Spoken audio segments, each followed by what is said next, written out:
All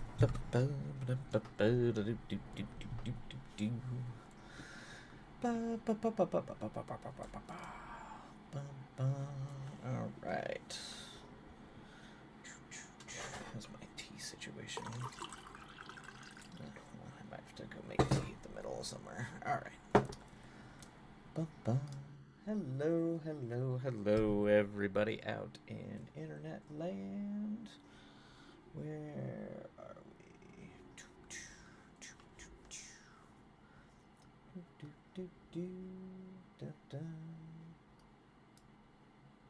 Oh, did we lose music? Oh, weird. Oh, I must have just had it turned down real far. There we go. Don't want to lose all that. Alrighty. Cool, cool. Oof, God, it is ungodly hot. Whew. Whew, whew, whew. Alright. Well, I think it seems like a slow day, Tuesday. So we should probably just hop right into it, I think. Yeah, I've been on for like 5 minutes. That tracks. Alright. Well, let's get to it. Do I have fantasy music on here?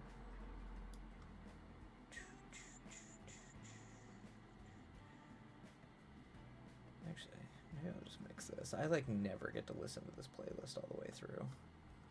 So why not? Can I shuffle this? Will you let me shuffle? Man, it is, particularly now running everything in the room, it is ungodly hot in here. Whew.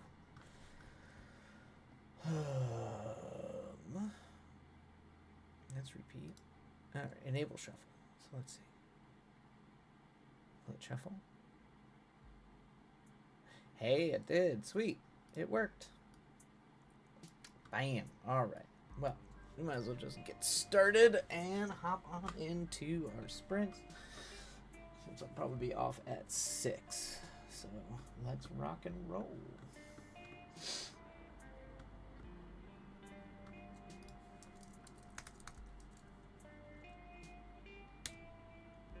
Kabam. And away we go. Everybody out there, happy writing, everybody. We'll see you on the other side.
Alrighty, that is the end of that sprint, everybody. I think we're on an ad break anyway right now, so... Boop! Alright, we're going to roll the break timer. Feel free to go get some tea, stretch, relax. Oh boy. I'm already starting to get a little... I am essentially already building a death trap for these characters, so... I might give them a get out of jail free card if they fall for this trap. And because I am definitely setting up a deadly encounter. I think the way I'm going to structure this session is essentially two ways. They can either take the clue from the body, go investigate it into the trapped cave full of the goblins. Or if I need to drop some clues about the kids being weird. So I think what I'll do is...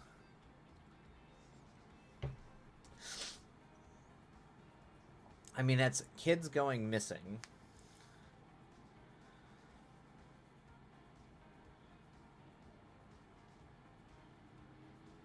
Maybe I'll call out that all the kids look freaked, or something like that. I try to give them like a little prompt while describing the scene when everyone's gathered around the body. Yeah, maybe I'll do something like that. And if they decide to do that, then maybe they'll figure out the kids are not being totally honest with them. They're going to run off. And then that night, they'll gather. So we'll have two optional locations. So I'm trying to keep it simple. You'll either be going to the cave, or be going to... Hello, Life with Lex! Welcome in. Welcome in. Just caught me babbling to myself about what I'm going to do to my poor players tonight. the game. The D&D game. How was the weekend? How goes the week so far? How goes? That's okay, yeah. I'm mostly just trying to talk myself out of... I'm trying to talk myself that if they fall for the trap I'm setting up, I should give them a sort of... Someone bailed them out at the last minute, because it's going to be the first major combat of the campaign, and I am trying to set up a devious trap, so it's a learning experience. I don't want to kill their characters immediately, so I might have to give them a little something. Let's see. It was good. Oh, played video games and took a bit of a break before working on finals this week. Oh man, yeah, this is finals week for you. Oh man. All right. Yeah, trap at level 1. It's a very dangerous trap too. It's the only way that they'll, if they're smart about gathering information, they won't probably fall for the trap. I think I'm trying to make it seem like it seems suspect that, but if they immediately don't, like, if they just like, oh, this thing says to meet at this cave and on a dead body, and we're not going to go ask around or try to get any other information, we're just going to run to that cave, they're going to walk right into a trap. And I'm devising it as a very evil trap where the goblins aren't going to attack them. The goblins are going to let them get all the way into the cave and then essentially jump them, and they're going to have to fight their way out, which is a really evil thing to do. I am aware of how evil that is. Anyway. But that won't happen if they, figure out that that's a diversion, essentially. Life with Lex, I would walk right into the trap. But I also enjoy being an agent of chaos. Yeah, exactly. Yep. Yeah. Now, see, if they realize that the kids are all being squirrely and weird, and they go talk to the kids and realize the kids aren't being super honest or upfront with them, even though they're the ones that are missing, it'll probably be like, maybe we should figure out what these kids are up to. And then, if they follow the kids, they realize the kids are doing their weird little, like, cult meetings in the town. So it's like, all you gotta do is just, be patient. Just be patient. Notice that some things are being a little weird. And then yeah, essentially the way this whole thing is structured is these kids are being like mind controlled by a hag to essentially create a cult to a fake god to essentially kill all the adults in the town and create like a village of the damned kind of situation. That's what I'm doing. That's what this is. Exactly, Life with Lex. That's good. Get lucky with some insight checks. Exactly. Yep. Yep. So that is yeah. So and I've got my hag here. We got the hag. It's gonna be a weird hag too. I'm gonna make it real weird, real weird and creepy. so, yep. It'll be good. But yeah, okay. So yeah, played video games, took a bit of a break. I like worked nonstop. I love that. Right. The hat is so weird, right? It almost makes it look like a shark. It's got the shark mouth, and the hat gives it kind of that like narrow, pointy shark face, and I kind of love it. But it's got these like no eyes. I don't know. It's really weird. I think I'm gonna make it so that the eyes are actually these gems, and it can see through the gems, and then it obviously can see whoever it gives these like evil little coins to, because that's like the part of the whole hag thing. So yeah. Yeah, so shut up. That's so cool. that's just yeah. I was like, yeah, that's weird. Weird. I mean, that's the thing with hags. They like to like scry on people and spy. So make all their sight ethereal and weird. Yeah. So. But yeah. No, I got burned. I got burned out hard this weekend. This weekend wrecked me. I think, what did I do? I had my job, so I had to go up to Pasadena, and those were like 5 a.m. calls, and then I had to go to a cocktail mixer for my other job right after, and then like the people that I'm trying to get hired by wanted to go out late, so I ended up being out with them till like 2:00, and I had a 5 a.m. call on Saturday, so I like got like maybe an hour of sleep, an hour 30 of sleep. I was so tired. Worked all day. Yeah, and then Sunday I had to go run the camera at the football stadium, at SoFi Stadium, for the was it Rams? I think it was Rams, for the Rams game. So I had to go run a camera down there for the Rams game, and then like, I think I just, yeah, and then like by the time I got home, what did I do? I had to do something Sunday night.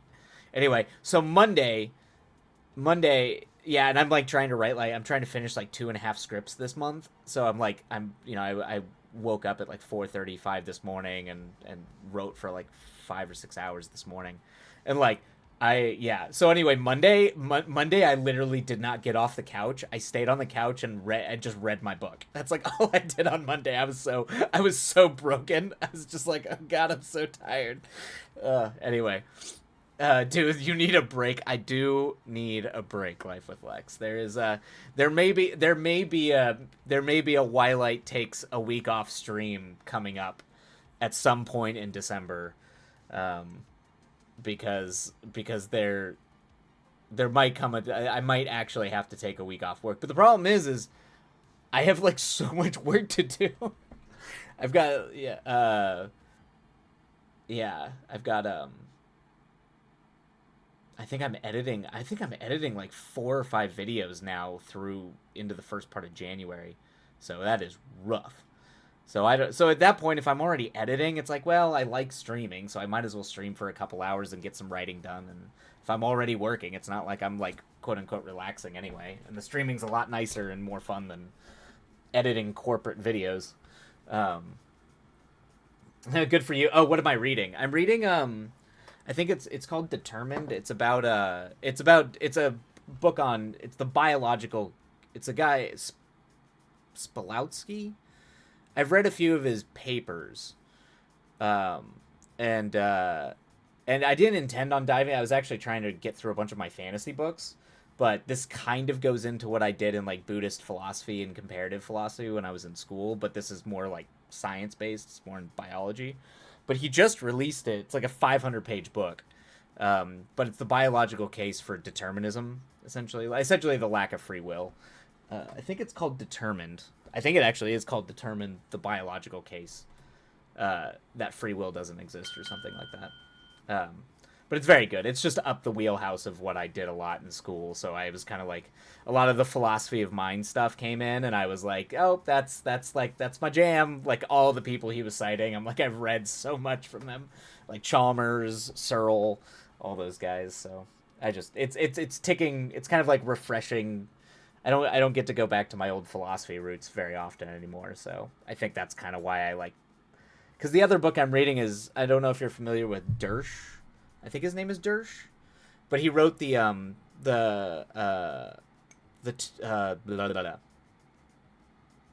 Brave Little Toaster. He wrote the science fiction book that the Brave Little Toaster is based off of, and he's kind of like an underappreciated sci-fi author. But those were the books I was supposed to be reading this month, because I wanted to go read, because everybody I've talked to has been telling me I need to read this guy's stuff because it's really funny, a lot of like really good like subtle queer science fiction. So just like it was a lot of good stuff that I really wanted to check out. So that'll be next once I'm done with my stupid science book.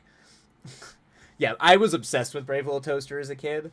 And it actually makes sense because of the dark. Apparently the movie makes it much lighter, but the darker parts of that story come from the book he wrote. Because apparently the original book he wrote is kind of like really dark and weird. Yeah, you might be interested. He was a fascinating guy. Obviously, he he's got all the things about like writers. I think his name's Thomas Dersh. Let me verify the spelling of it. His books are oddly hard to get, even though people like, I mean, I'm talking like Harlan Ellison and like Ursula K. Le Guin and all these people are like, no, this is one of the greatest science fiction writers of our era, and like nobody reads him.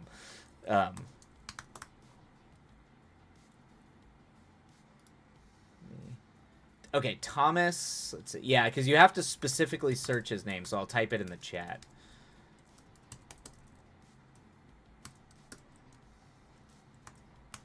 Like, I tried to get some of his books from my library, and they didn't have any of it. Like, the Los Angeles Public Library didn't have any of his books. I actually had to buy them on Amazon. Boom! Okay, there we go. So, yeah, I think you need the M in there, or it'll take you to some other weird writer. But yeah, people love him. And I am... Okay, while I should take an intermission and get some hella good naps. Thank you, Life with Lex. I'm adding that to... I will add that to my to-do list at some point. Oh, good. I love a good queer speculative fiction. Yeah, I believe he was... I believe he was gay. I'm pretty sure he was gay. And I know for a fact, like, he actually stopped writing after his partner passed away. It was one of those, like, really sad stories where clearly... And I know he suffered from depression, but clearly, it's like Yoko Kanno, I think, was like that. I don't think she made any music. She's the woman who did all the music for like Cowboy Bebop and Samurai Champloo and all that stuff. But I think she didn't make music for a long time after her partner died. So it was like one of those things where, very tragic. Like when your soulmate passes away, it just kind of like wrecks you as an artist. And I always feel bad. When stuff like that happens, because it's like clearly that person married their muse, and I think that's beautiful. Yeah, I think that's beautiful, but then when that happens, it's very sad. So yeah, and I also like science fiction that I like it when stories pick fights, and usually the best fights you're gonna get in speculative science fiction are like, at least post 1960, is probably going to be queer fiction and feminist fiction. So that's why it tends to always be some of the best science fiction out there. They're the ones picking the fights. So that's always the best stuff. All right. Yes, very beautiful and very sad. Yep. Yes, yeah, exactly, right?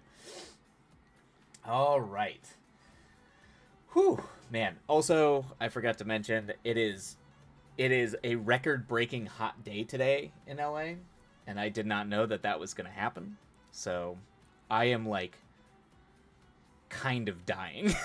I I did not realize like it's been like highs in the 60s and today is in the mid 80s, and so like I'm baking alive right now, but it's supposed to get, I don't know, it's supposed to be fine tomorrow. I don't know. It's just apparently today they were like you need to be you need to you need to bake for a while, I guess. One more hot day for the year, I guess. I just couldn't let it be. I need to finish like 4 books I'm in the middle of, and I can't, and then I can branch out. Exactly, yeah. And I've been really wanting to go, like, already on my stack is like I've been wanting to go back and like actually just read through all of Cormac McCarthy, and because I love Blood Meridian. I just revisited Blood Meridian, so I'm like, all right, I want to go back and read all the stuff of Cormac McCarthy I haven't read. And it's like there's so much to read. How does anyone have time? Where does the time go?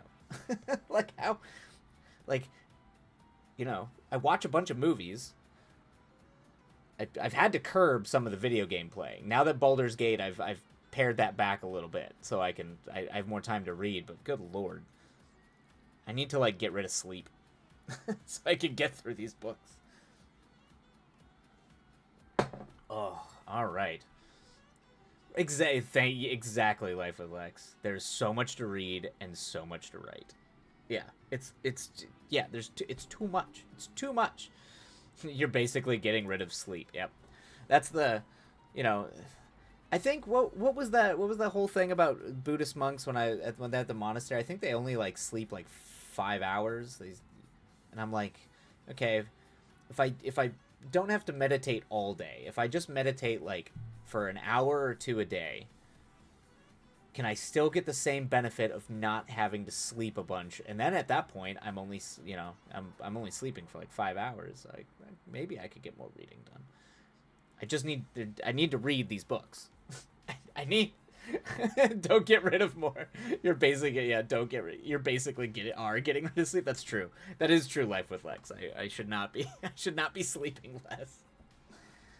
Ugh. That's the trouble, isn't it? There's too much to do, too much to write, too much to read, too many things. Well,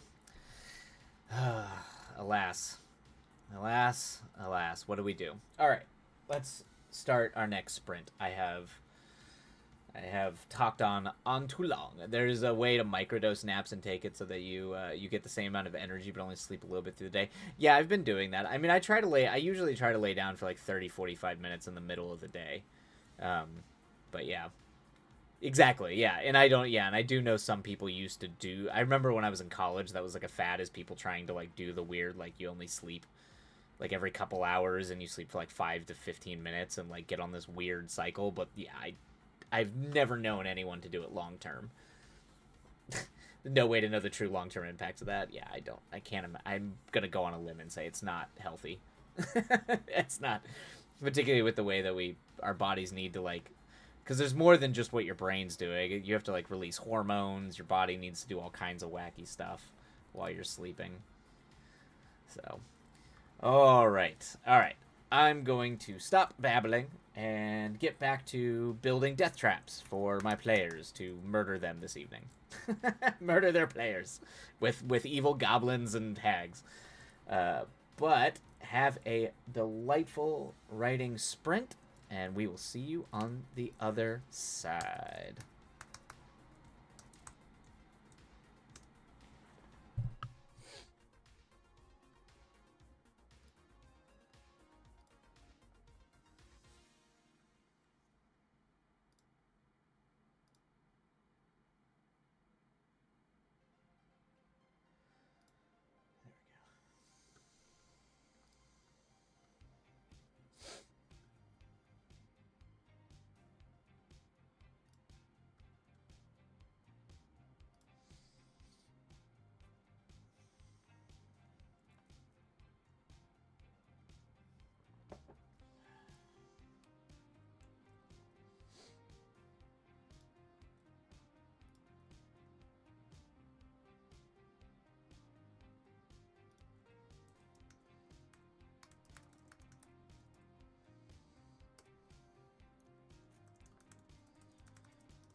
Oh man. All right, everybody. That is the end of that sprint.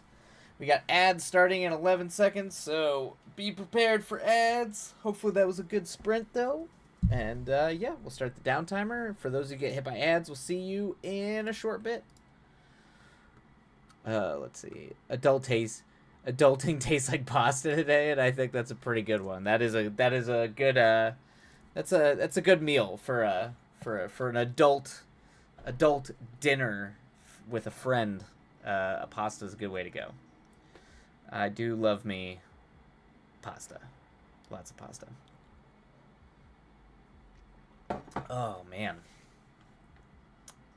I am out of tea. I literally bought a giant thing for tea because I burned through tea too fast, particularly on sprints, and I've already burned through it. So, might have to go make some tea here in a short bit. Oh, man. Other than that, how's life, Ghostly? How goes the words, the writing, all those things? I do like myself some Italians. Wink, wink, nudge, nudge. That's funny. That's funny. Only yeah, exactly. Life with Lex. Only a small tea addiction. No, I'm pretty diehard tea addicted, I think. Well, I'm still doing it. Ah, yes, Ghostly. I'm sure you are. I think at this point it's just a AHD.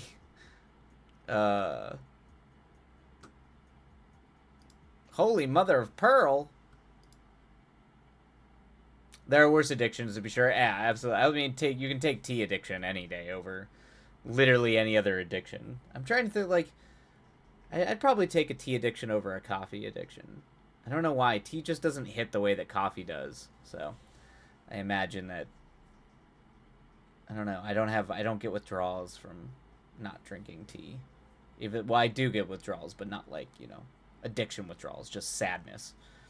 Oh, ads. Oh, good, you're back, Ghostly. You got hit by the ads. Are you back? That's good, yeah. They should be somewhat shorter. I did not finish a book yet, Ghostly. I will be finishing it this week. Unfortunately, I ended up working like 5 or 6 jobs this weekend, and it wrecked me. And so I kind of became a zombie. But no, your book is almost done, and once I'm done, I'm sure I'll give you a big ol' shout out on the Discord or on here. Because I plan on streaming tomorrow, so maybe I'll have it read by tomorrow. But soon, Ghostly, soon. I know I'm a slow reader, but we'll get there. We will get there. Nah, don't worry about it. No, it's a delight to read. It's always a delight to read, so we'll get there. How's everything going with you, Lex? You're in the middle of it right now. You're in finals. Are you studying, or are you just like, are you doing essays? I guess I don't know how your finals work.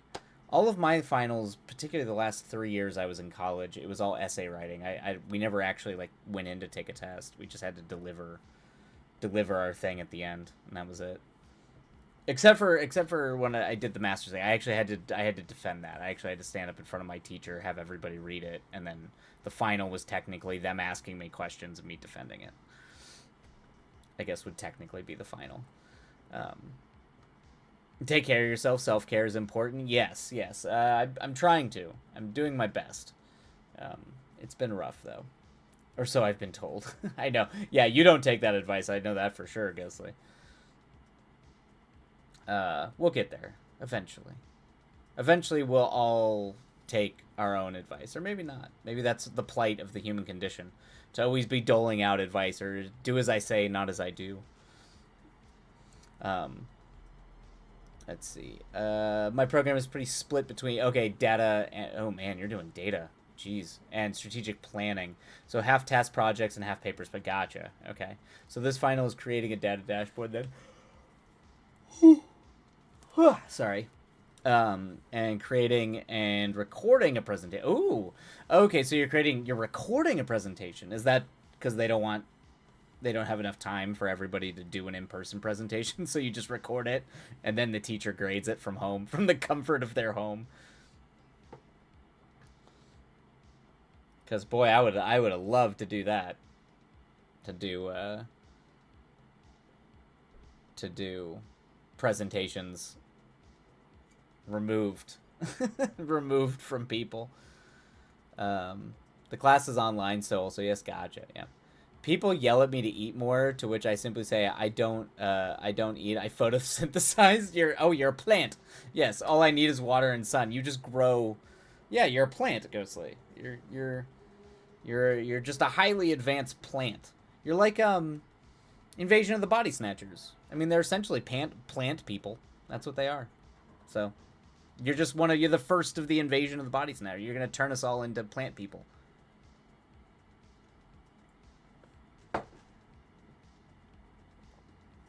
Let's see. I have to post it. The class is online. Gotcha. Okay, so yeah, so it'd have to be. Yep. I'll have to post it for people to watch, but I highly doubt anyone will. Yeah, oh yeah, no requirement equals not doing. Yeah, exactly. Yeah. There might be the one or two weirdos that are like, I want to see what everybody else is doing, but it depends on who's in your class. That can be a difficult. Yeah, you never really know there, so.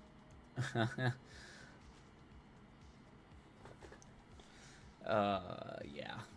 Yep. Yep. I'm trying to think if I ever. No, I mean we had to read everybody's thesis. Like that was required, I guess. So we didn't get the the benefit of it being optional. Particularly when I was doing that stuff in the master's program, we had to read everybody's thing. Um, Someone did a lovely project on bees. Ooh, but you didn't watch the video. I what about the bees? I'm very concerned about the bees.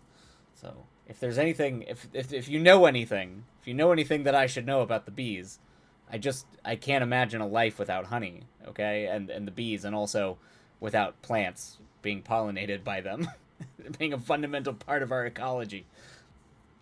Uh, Mine is it's about heart disease in the United States. Oh yeah, okay. Life with X, yours is very depressing. Because we do. It's one of the things that America does best is heart disease. It's one of the things we got number one. I don't think we're actually number one. We're probably close though. I'm pretty sure we're close, or maybe we are number one now. I don't know, but you would probably know, but I don't. But I just assume at this point that we're probably high up in the rankings for instances of heart disease.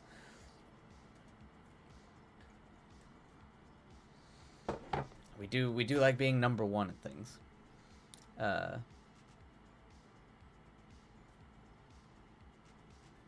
Well, you go, but on the bright side, no Americans have heartworms. Ghostly is just like, yeah, nope. That's that's probably true. That seems to just be our pets. That seems to just be a concern for our pets. Although I actually would bet, just because I'm a cynic, I bet you go to some like really poor parts, like you go like off the grid in Florida somewhere.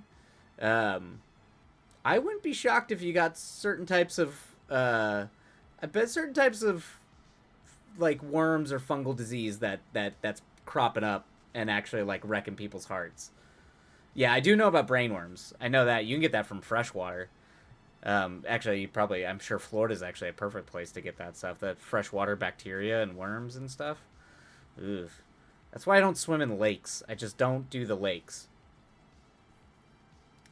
Let's see. I bet someone has hard. If you'd like to guess the worst state, I now have the data. I'm just gonna go based on life expectancy, and I think the state with the worst life expectancy is Kentucky. Is it Kentucky? Or is it Tennessee? I'm gonna go ahead and say Kentucky. That is my guess. No shit, really? It's Texas. Oh, I guess that makes sense. That actually doesn't surprise me that much.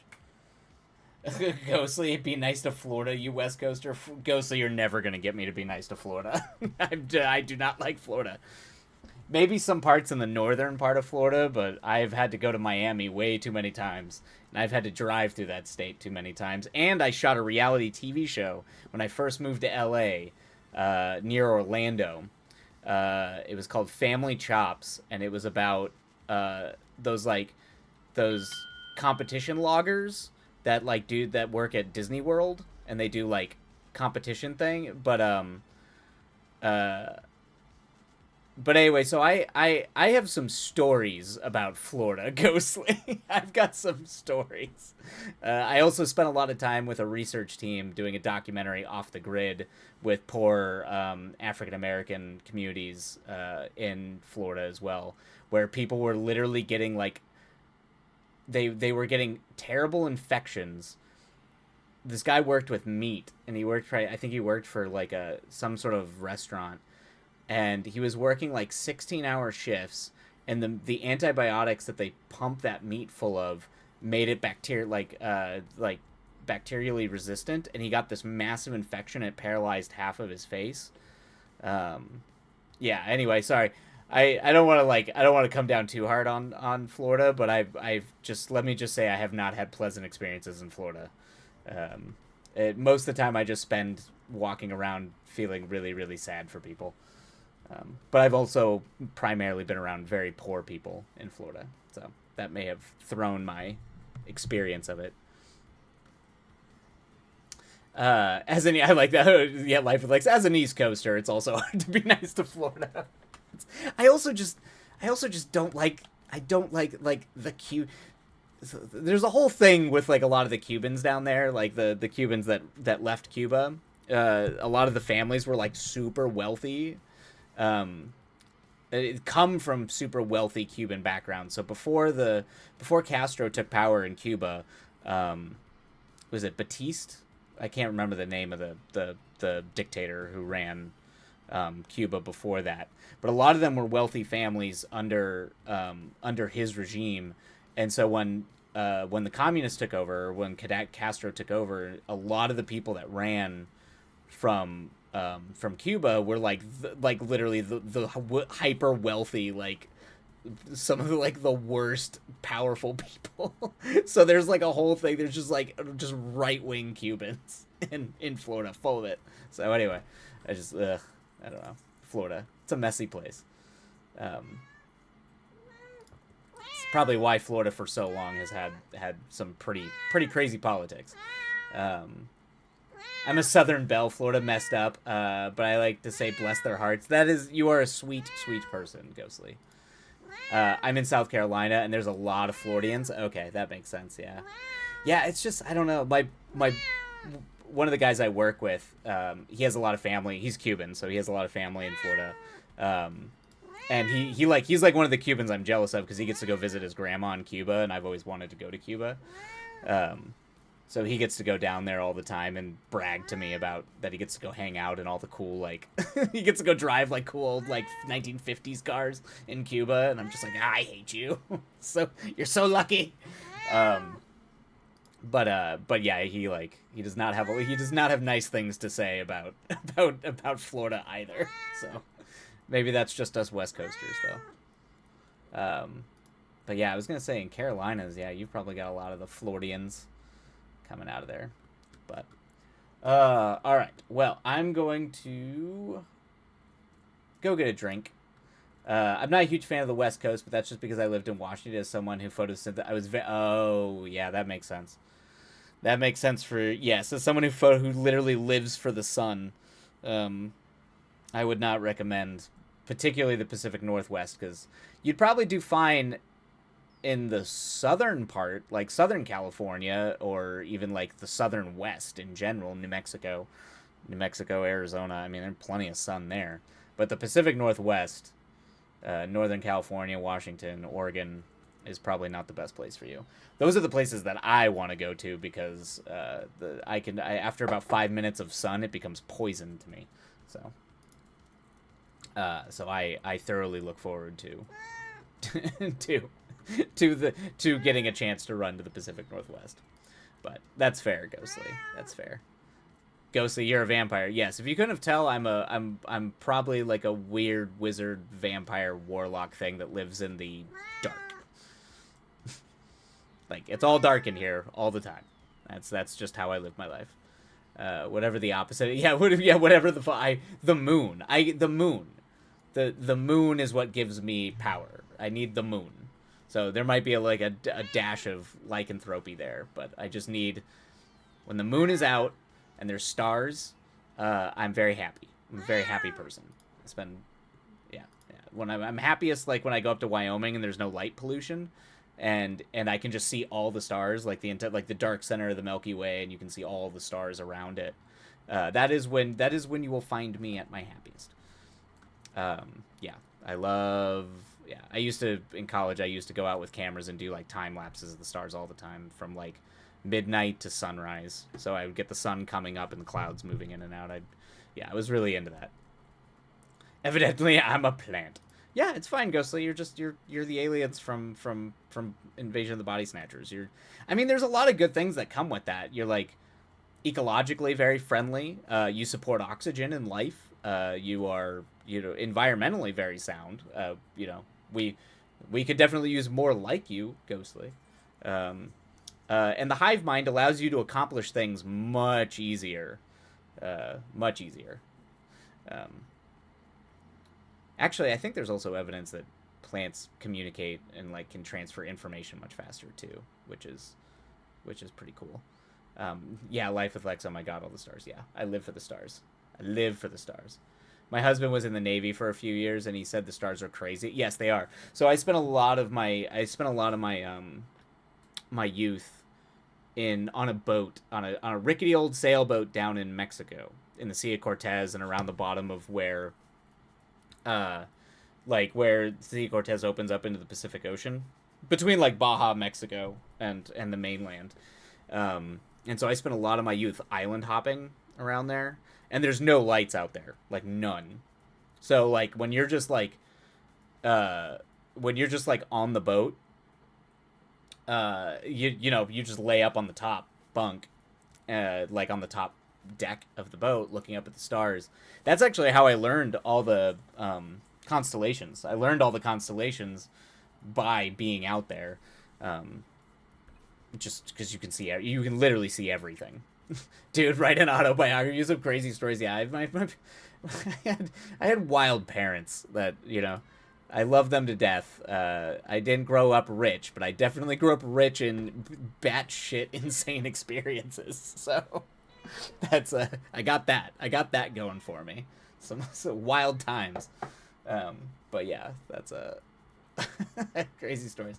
Okay, I'm gonna go ahead and run an ad thing really quick, and then I'm gonna get some water, and then we'll get started on this next sprint.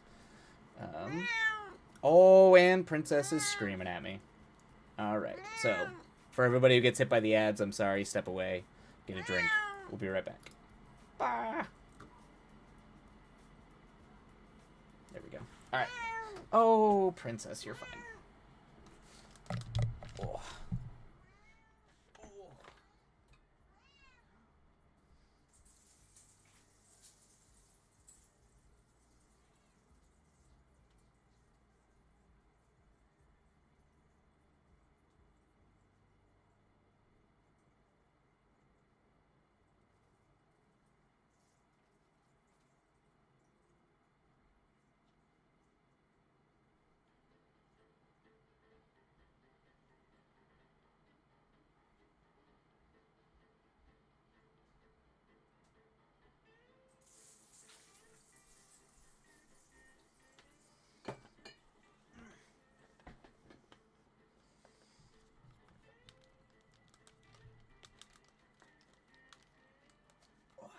All right.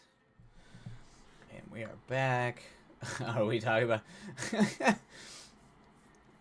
Ghostly? Because that's what cocaine is derived from. Yeah. I'm a cocoa plant. Yeah, that's you're not wrong there, Ghostly. The energy of a cocoa plant. The tiniest little paws. Yeah, I know. She's got them, but she's got those razor claws. Like, they're like razors.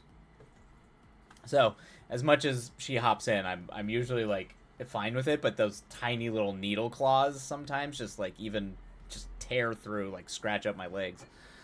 Question. What is your question, Ghostly? What is the question, Coco Plant Incarnate? Did you like or dislike the Godzilla movie? Oh, that's oh man. Oh, you're doing that right before we go into a writing sprint? Well, okay. I mean, we can delay it a little bit longer because I only have time probably to get through one more writing sprint before I have to go because I can't stream past 6. So I can take this. If you all want me to, we can delay the sprint and I can rant to you about Godzilla.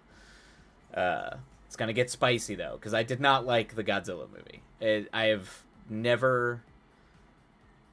I do not have high standards when it comes to Godzilla.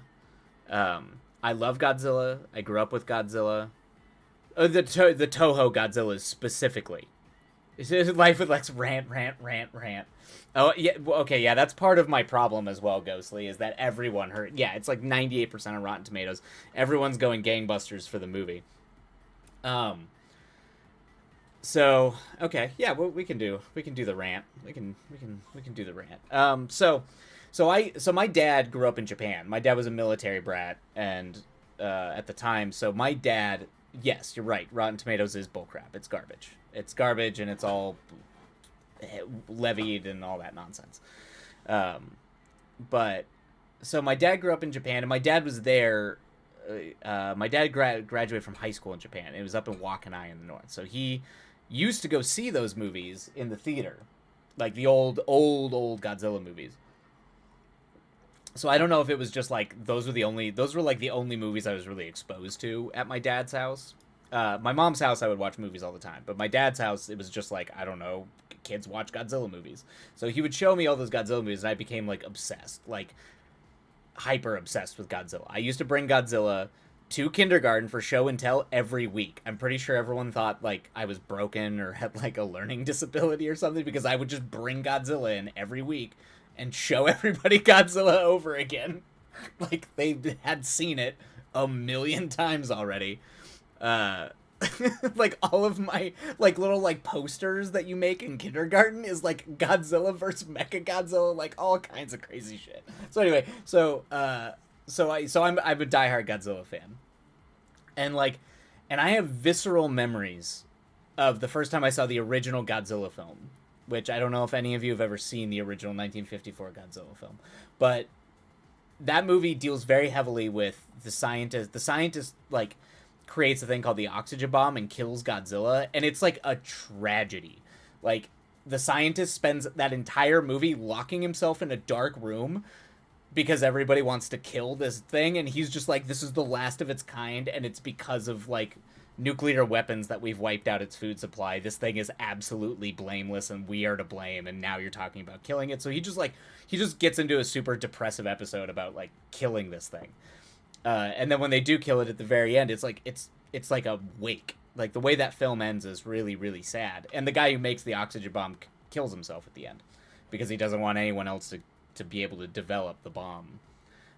So there's some political allegory going on there, and the original Godzilla is heavily a political allegory. So all the Godzillas after that, where there's like monster throwdown Godzillas, all that kind of stuff, Godzilla has always had two things generally in common. It's always been the military is incompetent, or generally incompetent or useless, and pretty heavy environmental themes. So like even the dumb Godzillas, they just generally are environmentally friendly, and like the military, it's always scientists. Everybody who solves it are like scientists, or even like one Godzilla movie, it's a guy who does comic books at a theme park. He's like the guy that helps like solve the problem.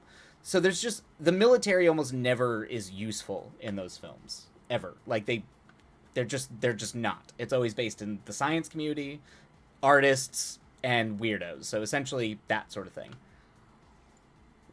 Incompetent military is fairly spawned. Yeah. So Godzilla has a very strong sense of like anti-authority. It's anti-authoritarian. It's very pro-environmentalist. It just has been. And this is where we get a little bit into like Japan, the context of Japanese society. So like Japan arguably has never really reckoned with World War II the way that say like Germany did. In terms of like committing war atrocities and some of the really bad shit that the Japanese did. They just culturally have never really reckoned. They've never reckoned with it, and not for lack of trying. It's just the government will not let it happen. And to the point now where there's just like massively pro nationalist we didn't commit any war atrocities in World War II. So that's like an active political faction in Japan that is gaining in popularity and power. Although Japan has kind of always been pretty right wing. But anyway, so the reason I have a problem with this new Godzilla movie is, and you can probably tell by where I'm going with this is the first time that Godzilla has not been in any Godzilla movie outside of like maybe the American adaptations of Godzilla, that the heroes of the story is a kamikaze pilot whose character arc is that he was a coward and couldn't do it, which is, I don't want to, like, let's already just talk about that. That's fairly fucked up and bad and icky about like some pro nationalist stuff. But this is the first time that Godzilla has been an allegory. As far as I can tell, that Godzilla feels like that is not a monster that U.S. weaponry created. That Godzilla was created by Japan losing the war, or at least the looming loss of the war, because the movie never contextualized it. It makes a very specific choice about putting itself. It decides it wants to be post-war Japan in a very, very like in a very, very tumultuous period in post-war Japan. So like immediately after. I actually think it still technically takes place during the American occupation, which I don't know why they did that either. When the Americans were actively like partially controlling the government there, but it kind of, it's structured to give catharsis to vets of a war, which inherently I understand that as a compelling story arc, to be like, you know, these guys have trauma from a war, not just losing the war, but from the war itself. You know, they're like, obviously those are like universal human feelings and emotions, but the fact is that they pull out an experimental plane at the end of the movie that still has the rising sun, and the rising sun you don't see on flags anymore. I mean, that's kind of like the Japanese equivalent of like pulling out the swastika, like of nationalist Japan, and that's what the guy flies at the end of the movie to stop Godzilla. And I mean, the way that they stop Godzilla and kill Godzilla is really dumb, but that's fine. Like that's just nitpicky. But like my take is that the movie's kind of suspect and kind of inherently like nationalistic and fascist. Like, and nobody seems to be talking about it except for a few very small portion of the people. And I think the reason why I'm so clued into it is there actually was a Godzilla movie made in 2000 called Godzilla Godzilla Monster King, where Godzilla's the bad guy and like they get like all the other monsters to fight Godzilla, and in that movie Godzilla is very explicitly called the ghosts of all the people Japan killed during the war. Like, it was very evident that it was essentially like Chinese people slaughtered during the war, and that's what Godzilla was. And it was like that whole film was a reckoning, like is dealing as a reckoning with Japan's troubled history with accounting for the war. And it's a really great movie. You know, it's like giant monsters fighting, but like there's it's really trying to get at something. I think in most senses people just see the big monster and go, see, you're right there. I think you're right, Ghostly, but the thing that concerns me the most is that I don't even think it's like that. It's not even that hidden in the subtext, I feel like. And that's what concerns me. Is I agree that most people are going to be like, wow, but the thing that's irking me is people are calling this like the greatest Godzilla because the characters are compelling and we really care about the characters. And I mean, it's very easy to do that. if you're gonna make a bunch of war vets and people that are like struggling because of like starving in a post-war period with a vet, though inherently your audience is going to be sympathetic to that. So it's kind of, it's a very easy way to elicit a very visceral emotional response in the audience. And those are the kinds of visceral emotional responses that can be used for really, really, really not all cases, but in lots of cases can be used. That, I mean, it's literally a propaganda tool. It's propaganda 101. And Godzilla, the last Godzilla movie that came out from Japan is called Shin Godzilla, and it's one of my favorite. I put it up there with the original Godzilla film as like one of the best Godzilla films. And if you haven't seen Shin Godzilla, I highly recommend you watch it. It's also done by one of my favorite directors, Hideaki Anno, who was the director of the anime Neon Genesis Evangelion. And that movie is just, it is all about Fukushima, and like it is one of the most scathing critiques of like Japan's bureaucratic government and also just its inability to be able to act. And it's just one of the best like modern political monster movie allegories ever. It's great. It's such a great movie, and to have that movie essentially now be swept under the rug, and now we're lauding this kind of what I would almost call a proto-nationalist Godzilla film, which is wild. I never thought I would say that, but that's what it feels like. And have people talk that movie is better than the original Godzilla movie from 1954, which, I mean, Ishiro Honda, who wrote and directed that film, was about as anti-war and hated the nationalist Japanese military to such a degree. Like, I feel like he'd be spinning in his grave with that film. And like that film really, really, really dives deep into the notion of like scientific responsibility, the responsibility of weaponry, the responsibility of weaponry and citizens.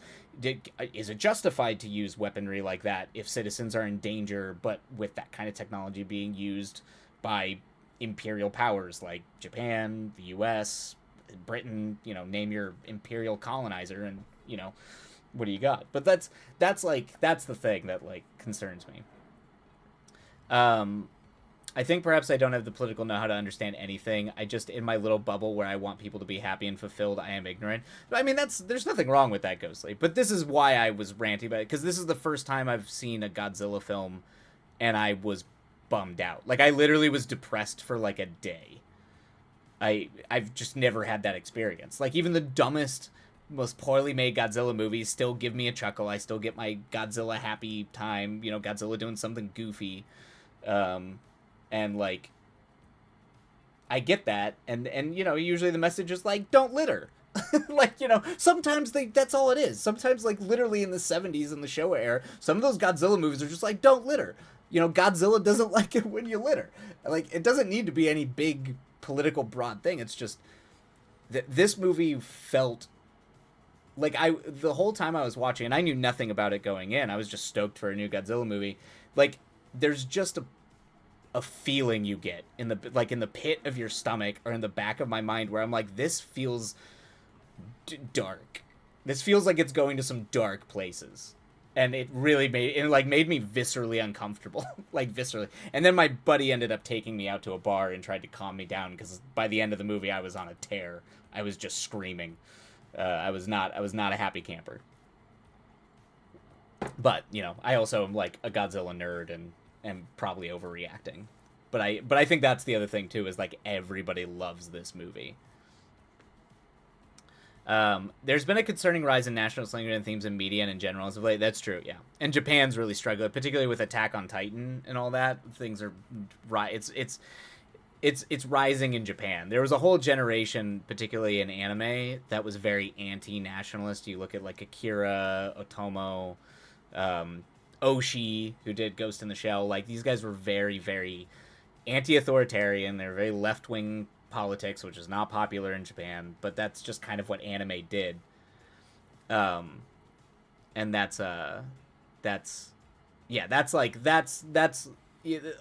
generation's dying, and there's kind of this new generation that's kind of getting brought up in a very Japan wants to be militaristic again. We need to have a national, like a standing army. Some of the stuff that Abe's administration, specifically Abe's administration, has gotten away with.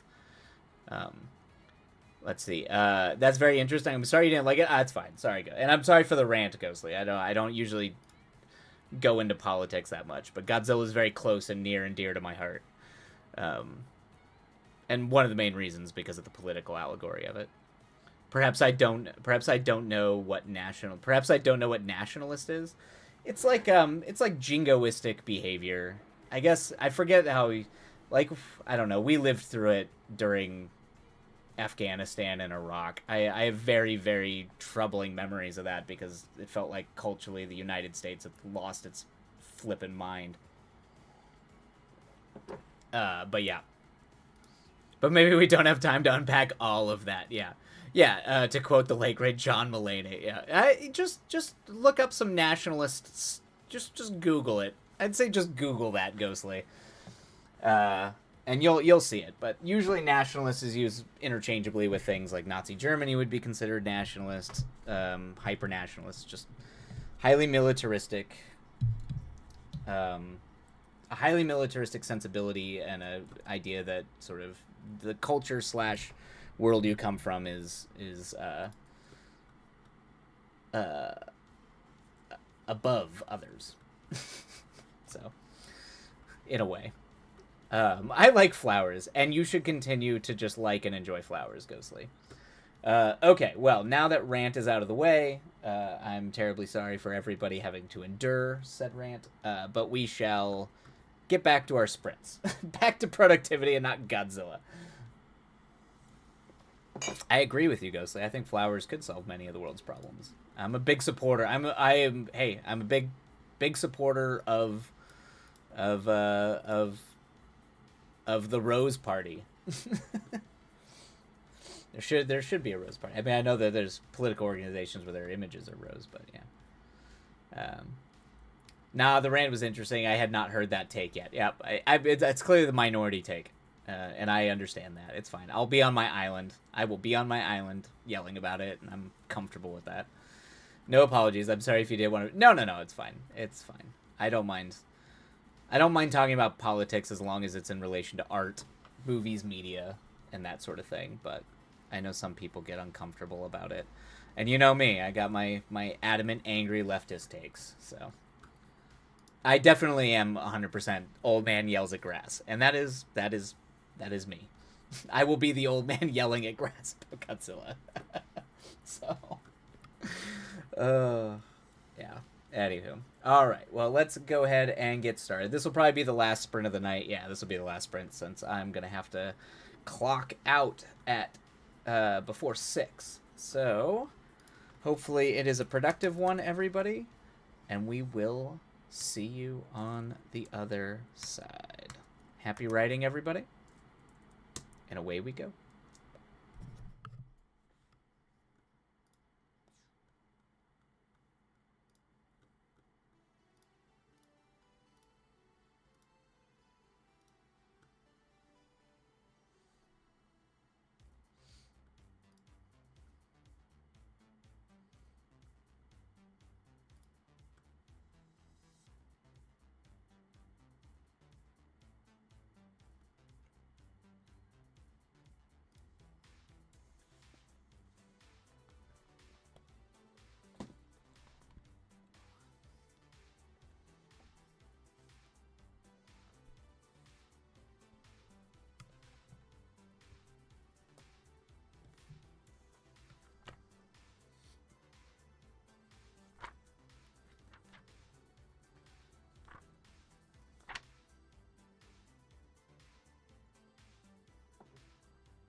Alrighty, and that is the end of that sprint.